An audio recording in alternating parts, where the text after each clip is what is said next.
Welcome back. All right, so this is about as close to a madness board as I get these days. I actually didn't count the number of magnets used. If it's more than 32, I think it qualifies as a madness board. But either way, I wanted to talk about some advanced statistics today. Keep it simple, talk about leaders and all that.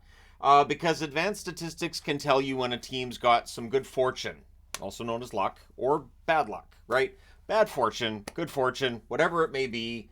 There are some players and some teams that right now maybe their record's a little better than it should be. Teams that maybe their record's a little worse than it should be. It does not mean that as the season goes along that that's all going to even out and the teams that have underachieved and had bad luck are just going to turn it around and vice versa. It doesn't mean a team that's seen as lucky right now isn't going to or that they're going to fall down the standings as the year goes along. So when we look at individual players, I want to start with that. I want to talk about goal scoring. I usually talk about goaltenders. I want to leave goalies alone mostly today. I say mostly because there's a goals against stat on there, which can reflect on goaltending, defense as well, right? But expected goals. So when we talk about players right now that are producing really well, higher than expected, these are players that again, in any given situation, most players would have produced less, or maybe they would have. They've had some good fortune. Michael Carcone leads there with plus 9.7. He has 9.7 goals more than expected. He's had a very good run.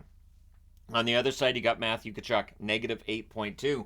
And part of the reason I started putting this board together is because I've been thinking about Matthew Tkachuk lately and maybe doing a video on slow starts. And I thought, well, it's not really a slow start because he's still prominent. And yeah, the negative 8.2 means he's just had no luck. Anders Lee, no luck for him, negative 7.6, meaning the goals should start going in.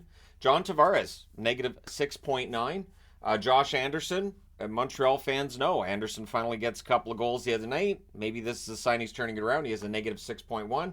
And Alex Ovechkin, we've discussed the slow run he's had so far, just the 5 goals. Negative 6 goals above expected, meaning he should have 11, which again, by his standard, 11 goals right now would be okay, but it wouldn't put him in the top 10 in the league, and that just makes it weird. So Carcone leads the way with plus 9.7, meaning he's getting just some good fortune with his goals. Kucherov plus 6.6, Brock Besser plus 6.6, Connor plus 6.1, and Panarin plus 5.6. One thing I've noticed with the players that have the goals that are higher than expected, very often they're getting those goals from in close. They're burying the rebounds that are, a foot and a half from the net. It doesn't really matter. You're still getting the goals, but I've noticed that the ones that seem to do that most often end up with a plus there. I'm kind of surprised Pavelski's not one of the top 5, to be honest, because he tips so many in. Bo Horvat last year was way above expected. He's not top 5 right now, but he usually is scoring at a rate above expected. And then takeaways and giveaways. And I wanted to talk about this because I think this tells you who's playing really, really well defensively. And it's an interesting stat to look at. So Jack Eichel, who is not seen as like, a Selke trophy contender, but he has 37 takeaways versus 23 giveaways. So that's a plus 14. Stone, 37 takeaways, 17 giveaways. Stone is one of the best in the league at that. I've talked about it before, and I still view him as one of the best forwards in the league, which, people kind of furrow their brow at. And I think it's because his scoring stats don't put him in that realm of one of the best players in the league. But, if you watch his all-around game, he's excellent. Austin Matthews of the Leafs has 30 takeaways and 15 giveaways. And I've said in videos before, and I'm going to say it here again, Matthews is underrated defensively. I think he's underrated by many, and I think the fact that they're finally giving him penalty killing time this year makes a lot of sense. Nylander, 29 takeaways, 18 giveaways. So, Nylander, good, strong numbers there. You want a guy to be taking the puck away more than giving it away. And in Nashville, Ryan O'Reilly's back to himself, 28 takeaways, 12 giveaways. It feels like that number was not in his favor his final season in St. Louis before they traded him to Toronto. So it's nice to see O'Reilly back to being O'Reilly. So that's great news for him, and Nashville's reaping the benefits with that as well. And then Bedard has 27 takeaways. He's also got 27 giveaways, but that's 2 less takeaways than Nylander, 3 less than Matthews. He's 10 behind Stone, who is tied with Eichel for leading the league. That's an excellent number, and to put it into perspective, McDavid has 32 takeaways versus 33 giveaways. So neither of them are, again, in that Bergeron category or Taves category when it comes to defensive forwards, but that's still a really strong number for a rookie to have 27 takeaways, which didn't surprise me having watched his games, but it may surprise some. He steals the puck all the time. It feels like for Chicago, he is their most dangerous forward at both ends of the ice. He comes back, he back checks, and he steals the puck, and then he's just gone. So, yeah, it's impressive to see that, and so I wanted to have that on the board. Now, penalty minute differential. I don't think I've ever talked about this on the channel before. So this is the idea that these are players who draw penalties versus taking penalties. The worst one in the league at taking penalties and having penalty minutes instead of, drawing a penalty from the other team is Vince Dunn. So I didn't go that way, but I'm just letting you know Vince Dunn at this point in time is taking the most penalties or most penalty minutes versus how many he draws. And here's an example. Tim Stützle is the best in the league at drawing penalty minutes versus taking them. He has 12 penalty minutes himself. He's drawn 40 minutes in penalties, so that's a negative 28. And that's where you want the negative to be high, right? Raymond in Detroit, he has 6 penalty minutes. He's drawn 32, a negative 26. The same number for Oscar Sundqvist in St. Louis. I have to say, great run by Sundqvist. That's a number that really surprised me. I know Sundqvist has had a decent run with St. Louis, but when you've got a bottom six forward who's drawn 32 penalty minutes, that tells you he's pretty strong on his stick. He's forcing guys to take hooking, slashing penalties on him to try to get the puck away. Good job. Jack Eichel, 8 penalty minutes taken, 34 penalty minutes drawn, so it's a negative 26 for him. So again, what I accidentally did putting this board together is Eichel, really high takeaways versus giveaways. Eichel, really strong penalty minute differential. I honestly think he's one of the best two-way forwards in the game right now, which is weird. Pettersson, 2 penalty minutes taken versus 26 penalty minutes drawn, so that's a negative 24. And I've always thought Pettersson, pretty solid at both ends of the ice as well. And Nathan MacKinnon, 14 penalty minutes taken versus 36 penalty minutes drawn, so that's a negative 22. And Connor McDavid, 14 penalty minutes taken versus 34 penalty minutes drawn, so that's a negative 20. Again, you want the high negative number here. Sundqvist really stands out, doesn't he? These are all good either young forwards or star forwards, and then there's Sundqvist right in the middle. Kudos to Sundqvist for that. I should probably use him for the thumbnail, although that would throw people off. High danger chances for or against is here, but it was actually the last number I put on the board. So I'm going to start over here.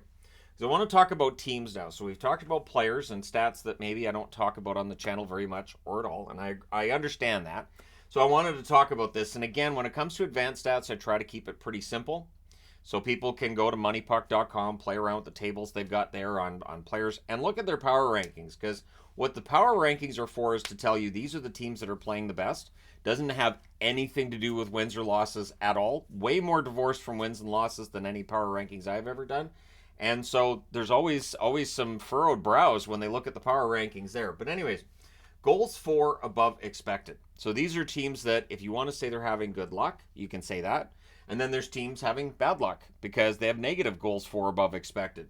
So goals for above expected, Detroit leads the way at 16.19. So they have 16 goals that are above what would be expected. Vancouver's next at 13.2. Ottawa 13.06. And Winnipeg 9.57. Then on the other side, so these are the teams having bad luck that should have more goals. San Jose leads the way at negative 16.37. This number's been high all year. After they scored, 9 goals in their first 9 games? Yeah, the expected number was way above that. So I think that's part of what this is here. For the Oilers, negative 15.76. This team should be scoring a bunch more goals than they are. Anaheim, negative 13.93. The Islanders, negative 9.82. And Pittsburgh, negative 9.45. So right there with the Islanders. And then goals against above expected. So this is where the goaltending side of it can come in. Calgary leads the way there with 12.76 goals against above expected. The Oilers, 12.64. And again, these numbers, should be coming down. For the Oilers, I know it has come down a bit. Dallas, 8.93. And Tampa Bay, 8.74. So these are teams that have allowed more goals than they should be. And then on the other side, teams that are getting way more goals saved than expected. Vancouver, negative 17.92. So goals for above expected, Vancouver's number 2. Goals against above expected, Vancouver's the best in the league in that category, which again tells you if this is a measure of luck, Vancouver's had some luck to get here. They absolutely have. Negative 17.92 is ridiculous. It's way ahead of Boston, who have a negative 15.16. And I've mentioned Boston, their goaltending dragging them to a better record than they should have. If they were getting just average goaltending, Boston would be middle of the pack. Pittsburgh, negative 14.87. And I've mentioned this before. Pittsburgh, the goals for above expected, a negative. The goals against above expected, a negative. They're not getting the goals to make up for the fact that, honestly, their goaltending's been quite good this year. They're just not getting goal support. Montreal, negative 13.59. I've talked before. We've talked a lot about how Montreal's goaltending's been very good this season. And Winnipeg is in this category too, negative 13.54. So if you want to talk about teams that maybe have been lucky this year, Vancouver and Winnipeg look like teams that have had some luck to their record so far. Unlucky, Edmonton. Edmonton, definitely a team that's been unlucky. If you want to talk about the goaltending, you can. But again, the fact that they're scoring less than expected and they're allowing more than expected tells you that should even out. So the Edmonton Oilers currently sitting 13-14-1, I believe, in the league. I know it's 13-14. I think 1's the third column. But either way, that record should get better because these numbers should get better for Edmonton. Now, getting into the high danger for and against. High danger chances for versus high danger chances against. I think this is a measurement, too, of which teams are playing well. And it kind of underscores some of the stuff I've been talking about with teams lately. The Oilers lead here, too. 81 high danger chances for. They're not all Hyman. It feels like a lot of them are. He's right near the top of the league. I think he's second right now in high danger chances for. They only have 43 high danger chances against. So all the Oilers have to do is keep playing the way they've been playing this season, and their numbers should turn around. Calgary, 72 high danger chances for. They have 43 against as well. So the province of Alberta, both teams are playing well. They're just not getting the results often enough. Philadelphia, 60 high danger chances for, 43 against for them as well. What we've got with John Tortorella is a team that's playing really well at both ends of the ice. And it shows in that category. And then on the other side, the flip side of it, Washington, 44 high danger chances for, 72 against.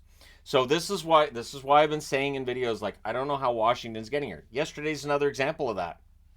That game against Carolina, but do you get points? You absolutely do. So that's where we're at with Washington. They managed to keep pegging off points at a high enough rate that they're still in the hunt for the playoffs. They could make the playoffs.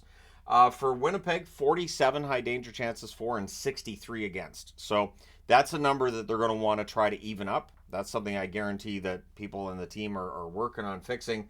And the Rangers, 53 high danger chances for and 60 against. So again, that's where Jonathan Quick steps in. Jonathan Quick, I know his goal saved above expected is high, and that's kind of where that shows up. So the New York Rangers not generating that much, and Boston only has one more high danger chance for than against. So it is interesting to look at all these stats because it will give you an idea for which teams are playing well and not being lucky, and which teams may have some luck going for them, and players as well.